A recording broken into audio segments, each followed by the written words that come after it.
bienvenue sur notre chaîne. Cette fois-ci, je vous présente une Bunkerman de 9 ans et nous allons analyser comment le temps a passé pour elle. Allons-y. Commençons par l'extérieur. Même si le fourgon est un Fiat Ducato que nous n'avons pas construit nous-mêmes, j'aimerais tout de même analyser comment la peinture et le reste ont évolué.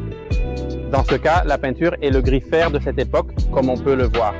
Le soleil ne l'a pratiquement pas détérioré, la peinture est en bon état. Il est vrai que nous n'avons pas nettoyé le fourgon, il est tel que le client l'a amené et il est resté ainsi. Et ce que l'on peut remarquer, c'est qu'il y a certains plastiques, celui-ci est en très bon état, mais ces plastiques, par exemple, le soleil a un peu mangé la couleur. Bon, avec un rénovateur de plastique, cela pourrait redevenir assez bien. Et ensuite, cette zone, c'est nous qui l'avons posée. Ces vinyles ont plutôt bien vieilli, à l'exception des rayures que le client a pu faire et autres. Il est vrai que les vinyles, à l'époque, nous les posions d'un seul tenant, de l'avant à l'arrière. Et c'est ici que l'on voit ce défaut typique qui apparaissait. Et désormais, ce que nous faisons, c'est que nous coupons directement la bande et nous divisons les vinyles pour éviter que cela ne se produise en continuant par la partie arrière. Nous avons un porte-vélo que nous avons installé à l'époque. C'est en aluminium, donc cela ne subit aucune détérioration avec le temps. Nous avons un porte-roue qui a vu passer beaucoup de temps, mais il reste parfaitement solide et la peinture est en bon état. D'un autre côté, on peut voir le même défaut sur les vinyles, c'est pourquoi nous les coupons maintenant. Ceci est un vinyle que le client a dû poser lui-même et qui n'a pas bien tenu non plus. Et ensuite, nous avons notre trappe d'entrée d'eau et d'électricité qui reste pratiquement comme au premier jour. Nous avons la sortie du côté ici. Désormais, nous ne faisons plus ces sorties ici, nous les faisons à l'intérieur. Parce qu'avec le temps, nous avons constaté que ces silicones finissent par se détériorer. Et même si celle-ci est en bon état, elle commence déjà à avoir ses premières petites fissures.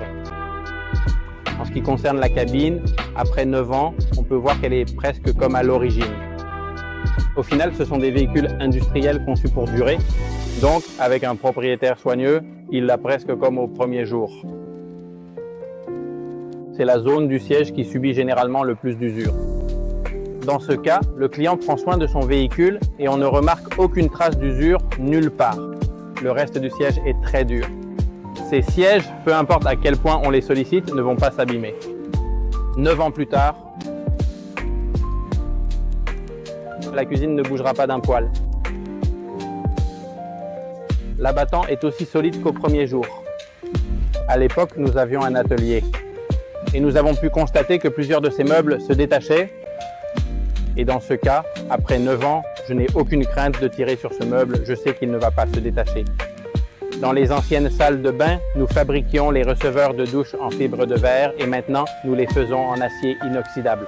Comme vous pouvez le voir, les joints en silicone nécessitent un certain entretien. Et aujourd'hui, les joints en silicone sont minimes, ils demandent beaucoup moins d'entretien. Passons à ce qui nous intéresse vraiment, l'intérieur. L'une des questions que me posent souvent les clients, c'est « Et les lits? Ces lits électriques ne risquent-ils pas de tomber en panne avec le temps ?» Eh bien, n'ayez pas peur. Ici, nous en avons un qui a 9 ans. Il fonctionne comme au premier jour. Nous sommes ici dans la partie essentielle de notre conception. La salle à manger en forme de U. Les coussins conservent toujours une très bonne densité. Il est vrai que le tissu d'ameublement a pris quelques petites rides avec le temps. C'est normal. Comme on le voit, cela glisse comme au premier jour. En fait, après 9 ans, c'est presque encore plus fluide. À l'époque, il a été décidé que les revêtements des portes et des panneaux latéraux seraient en fibre. Avec le temps, il a été prouvé que la fibre ne jaunit pas et ne se fissure pas. Comme vous pouvez le voir, c'est le résultat d'un travail réalisé avec beaucoup de soin et aussi d'un client qui en a pris soin. J'espère que cela vous a plu et on se retrouve dans la prochaine vidéo.